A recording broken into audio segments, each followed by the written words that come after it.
যিটো ফল আমি জানো অসমৰ নহয়, ই মেক্সিকোৰ পৰা অসমলৈ আহে। আজিকালি ইম্পৰ্টেড ফ্ৰুইটছ হয়, এভেইলেবল আজিকালি সকলোতে পায়, আপোনালোকে সকলোৱে খাইছে চাগে।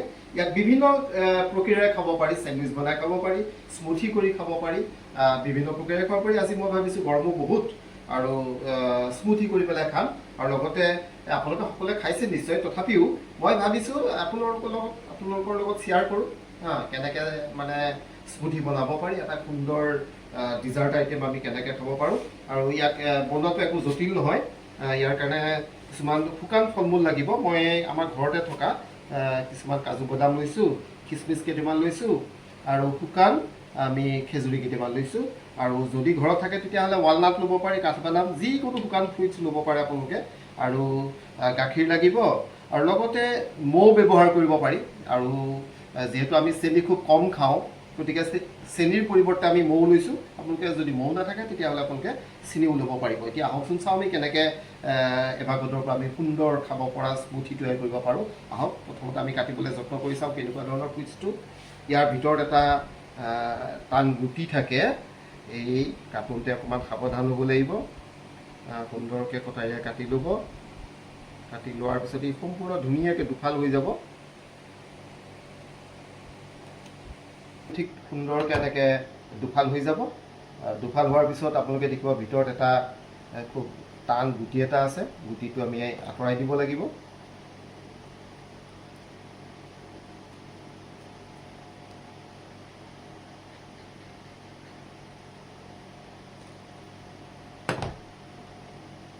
গুটিটো পৃথক কৰি দিলোঁ। আৰু তাৰপিছতে এই যিটো ক'লা বাকলি আছে, এই ক'লা বাকলিটো আমি আঁতৰাই দিম। সুন্দৰকৈ এৰাই গুচি আহিব ক'লা বাকলিটো।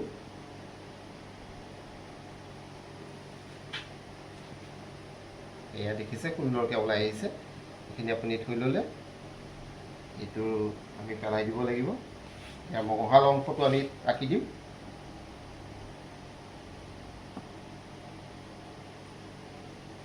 ইয়াৰ ক'লা বাকলিটো আমি আঁতৰাই পেলাই দিছোঁ।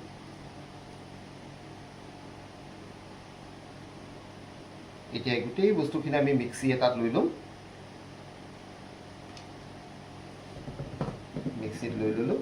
অকণমান সৰু সৰু টুকুৰা কৰি পেলাই মিক্সিত দি দিলোঁ।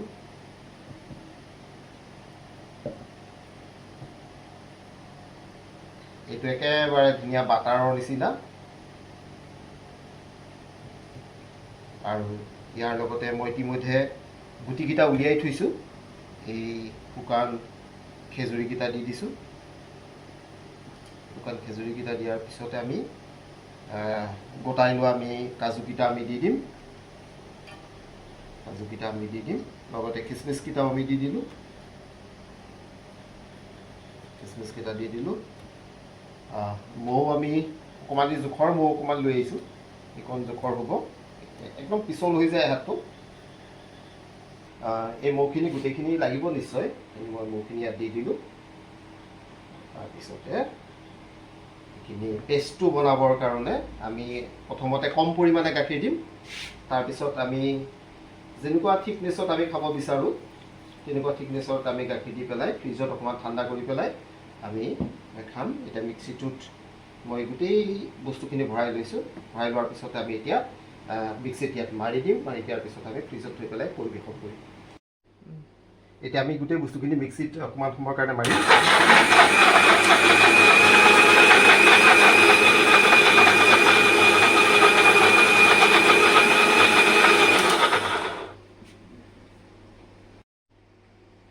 ইতিমধ্যে আমাৰ খুব সুন্দৰভাৱে পেষ্টটো তৈয়াৰ হৈ গৈছে। এতিয়া ইয়াত মই আৰু অলপ গাখীৰ দি দিম। গাখীৰটো দিয়াৰ পিছত অকণমান এতিয়া অলপ সৰহীয়াকৈ গাখীৰ দি মাৰি ল'ম। বেছি ডাঠ হৈ আছে।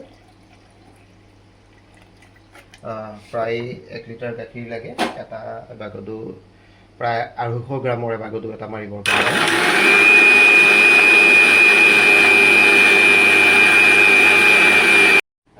আমাৰ স্মুথি তৈয়াৰ হৈ গৈছে। এতিয়া চাওক, সৰহ পৰিমাণে গাখীৰ দি লৈছোঁ। মই গিলাচত ঢালিব বিচাৰিছোঁ। এতিয়া খুব ধুনীয়া থিকনেছৰ হৈছে। এইখিনি আমি ফ্ৰিজত থৈ দিম। অকণমান সময় ফ্ৰিজত থোৱাৰ পিছতে পৰিৱেশন কৰিবলৈ ভাল হ'ব, কাৰণ আজি যথেষ্ট গৰম আৰু ঠাণ্ডা হ'লে খাই ভাল লাগিব। আহক আমি এইটো ফ্ৰিজত থৈ দিওঁ। খোৱাৰ ঠিক আধা ঘণ্টামানৰ পিছত আমি পৰিৱেশন কৰিম মই ফ্ৰিজৰ পৰা উলিয়ালো এতিয়া ল'ৰাটো আহি পাইছে তাক খাবলৈ দিওঁচোন কেনেকুৱা পাই সি খাই পেলাই চাওঁ কোৱাচোন কেনেকুৱা হৈছে বঢ়িয়া হৈছে ঠিক আছে মই গৈ খাই চাওঁচোন ন ইয়ামি ইয়ামি বঢ়িয়া